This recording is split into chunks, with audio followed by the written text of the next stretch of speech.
Hi, I'm Dr. Naga Radhika from the Department of English and Foreign Languages, SRMIST Ramapuram. Today we will learn IPA, International Phonetic Alphabet. So what is IPA? IPA is just a phonetic representation of the speech sounds in a language. That is, it is going to help you identify the sounds of the letters in a language. Now, there are some issues when you are work with languages. What are some of the issues? Issue number one, it is very hard to know which sound goes with which letter. Now, this is particularly difficult in the English language, partly because of its history. English has borrowed from words from very languages. For example, the word rendezvous, which is spelled Rendezvous. Normally, if you were to just read the letters and pronounce, it will be rendezvous.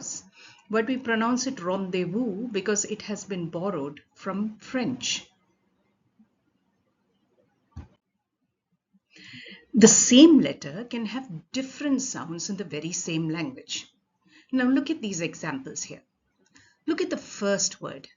The first word is same, and the letter S here represents the sound S. Now let's move on to the second word here. The second word is sugar. Now here it's the very same S, but now it represents the sound sh. When we go to the third word, it is no longer s or sh, it becomes music, z. And finally, in the fourth example, S stands for vision, j. So S can stand for s, sh, z, or j.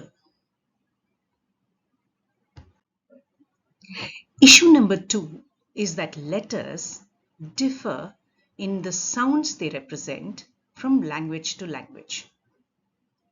Now let's look at an example. Now you all know the letter J. Now when we use J in the English language, say in the word jug, right? J sounds for the sound J. But the very same J, when used in German, becomes year. The word here is year. So the very same letter can represent different sounds in different languages.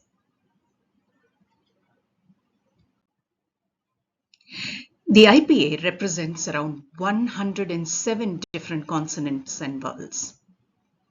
Of them, only 44 are used in the English language. Now here you see the phonemic chart. This has the 44 sounds, the phonetic symbols that are used to represent sounds in the English language. Now let's take a closer look at these sounds. Now, let us take a closer look at these phonetic symbols. Let us look at the very first one in the vowels. The I followed by two dots. Now, when we do any phonetic transcription, we put the letters within the two slashes. Now, the first phonetic vowel we have here is E, the elongated one, as in the word sheep. The next one is E, the short one, in the word ship. The third one is U,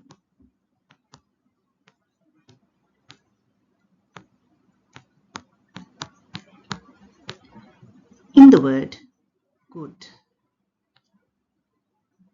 The fourth one is oo. And this is the vowel in the word shoot. The next one is e in the word bed. E. The next one is a. The last vowel sound in the word teacher. T-cher. A. Remember, in teacher, we don't actually pronounce the R. So it's only a vowel sound at the end. Teacher. A. Now the next one is like a 3 followed by 2 dots. It's bird. The next one is o. The vowel sound in the word door. The next one is a. Vowel sound in the word cat. The next one, the upside down V, is the very short a in up. The next one is ah in the word far. And the last one is o in the word on. Now this is it for the vowel sounds.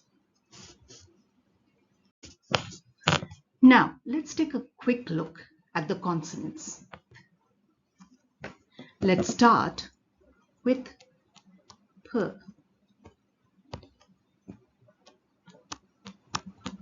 As in the word put.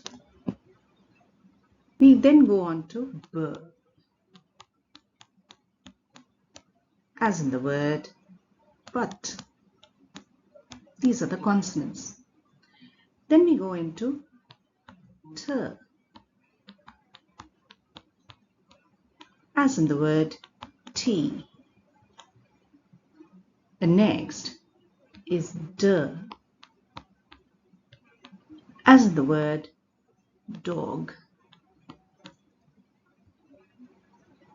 Next, we are going on to the word ch. The sound ch, as found in the word church. Next we go to the phonetic symbol for j, as in the word judge. J, judge. Next, it's k, as in kite. K. Next, g, as in the word go. Next we go on to f, as in the word fan. Next we follow with v, as in the word video. Next we go on to th, as in the word thought. Th. Next we go on to the, as in the word then.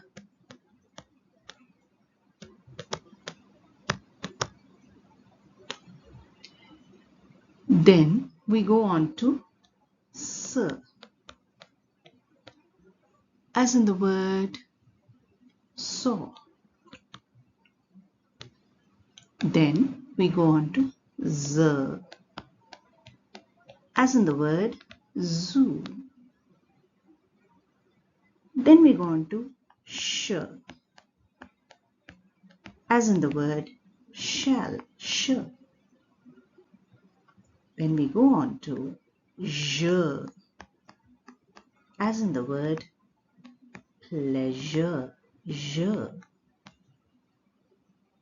Then we go on to m, as in the word man. Then we go on to n, as in the word now. Then we go on to ng, as in the word sing, ng. Then we go on to h, as in the word hat. Then we go on to l, as in the word love. Then we go on to r, as in the word red. Then we go on to w, as in the word wet. Then finally we go on to y, as in the word yes. Now we go on to the final set of phonetic symbols called the diphthongs.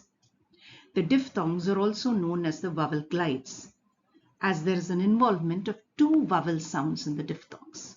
Now let's look at them. Let's look at the first one.